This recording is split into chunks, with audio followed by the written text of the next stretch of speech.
Baboon TV presents 10 mysterious things created out of people. Number 10. The Sedlec Ossuary. As far as well-praised churches go, the Sedlec Ossuary in the Czech Republic looks nothing special from the outside. Taking the appearance of an average old medieval Gothic church, it is hard to think why anyone would want to visit it. It's when you enter the church, however, you see just why it managed to get a name for itself. The Sedlec Ossuary contains many artistic features, all made out of human bone. This is due to the fact that in 1278, King Otakar II sent Henry the abbot of Sedlec off to Jerusalem on a diplomatic mission.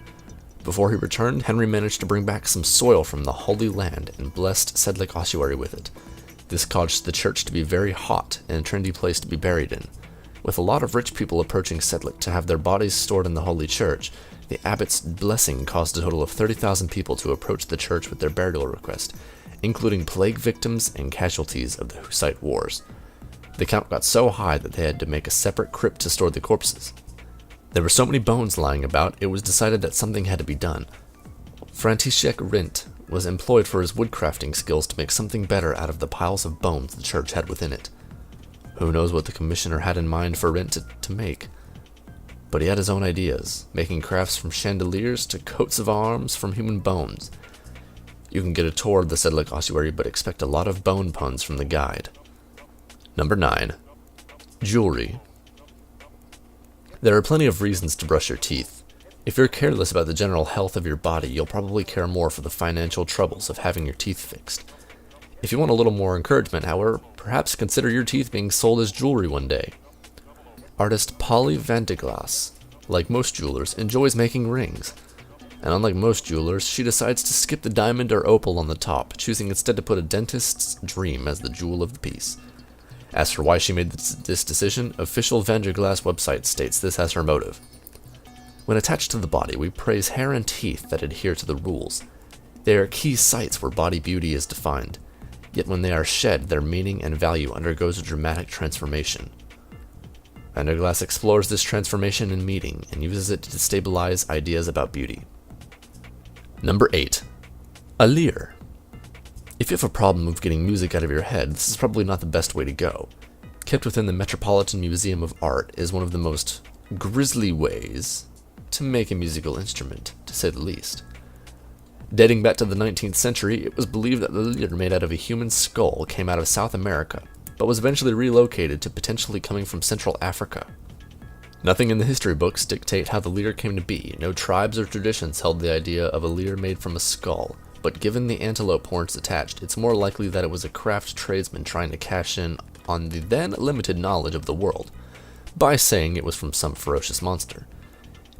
He probably hoped the prospective buyer would dance to this tune, in more ways than one. Number 7. The apex predator. Sometimes the most frustrating part of socializing is getting dressed for the occasion. Do you go with the expensive suit, or is that too much? Maybe something a bit more casual.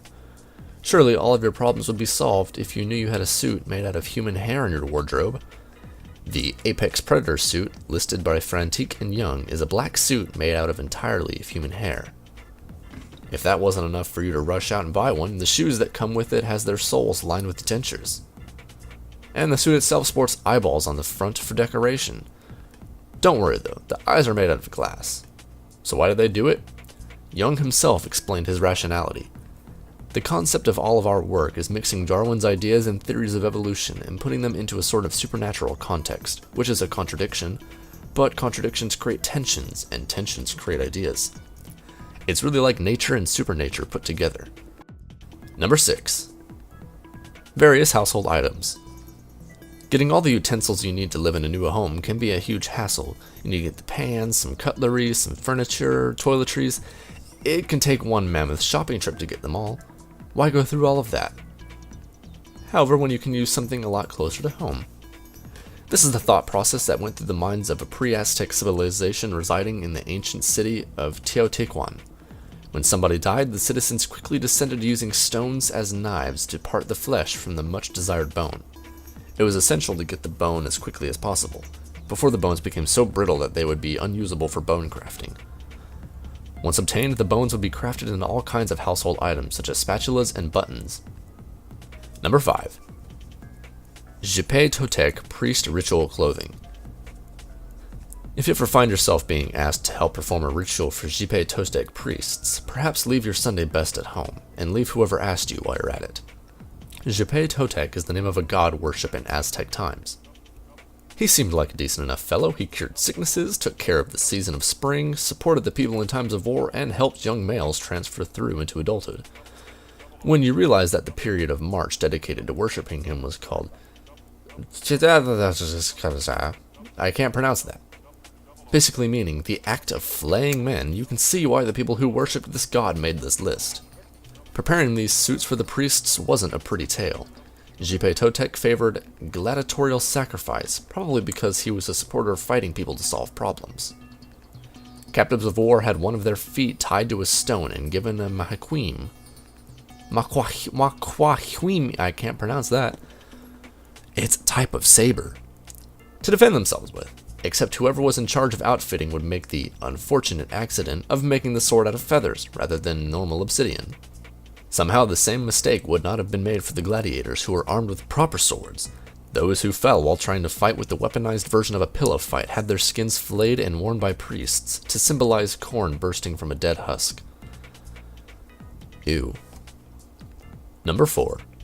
The Kangling. For a little more respectable means of recycling humans into useful tools, let's take a look at the Kangling. The name comes from the Tibetan words kang and ling, which mean leg and flute, respectively. It's made using a human thigh bone, and unlike some of the entries on this list, it was made by a group of people who did not usually create wares out of human bone.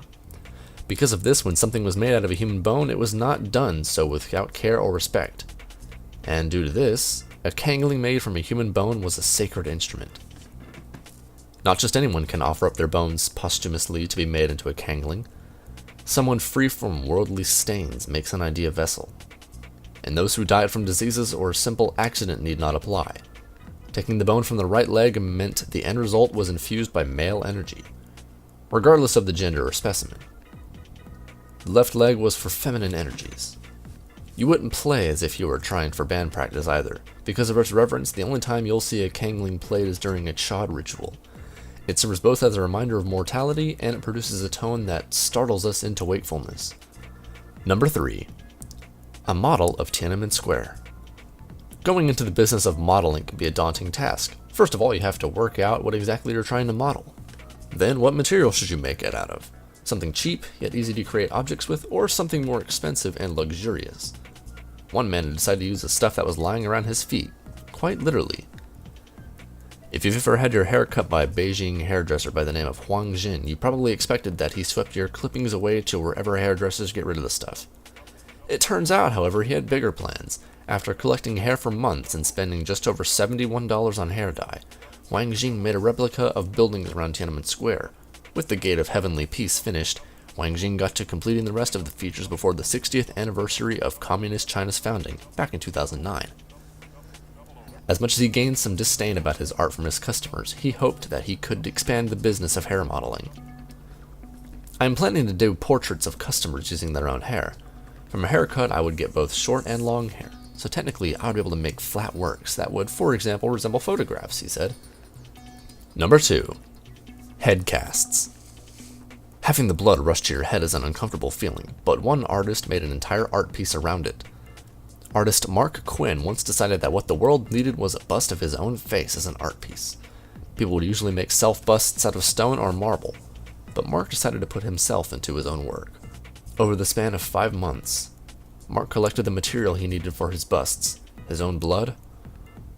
Once 4 to 5 liters of the red stuff had been collected, the blood was then molded around the artist's face and then frozen. The result was a grisly creation that hopefully doesn't melt. Number 1.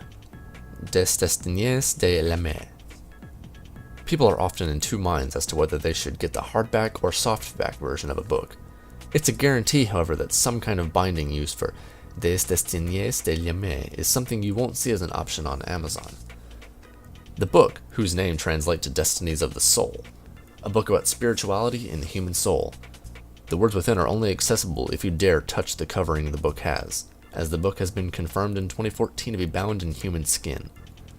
The practice is by no means isolated. In fact, it has a fancy scientific name, anthropodermic bibliopegy, which is a scientific term for books you wouldn't want on your shelves anytime soon.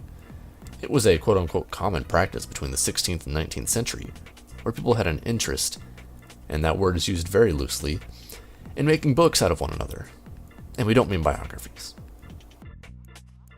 Don't forget to subscribe for more videos.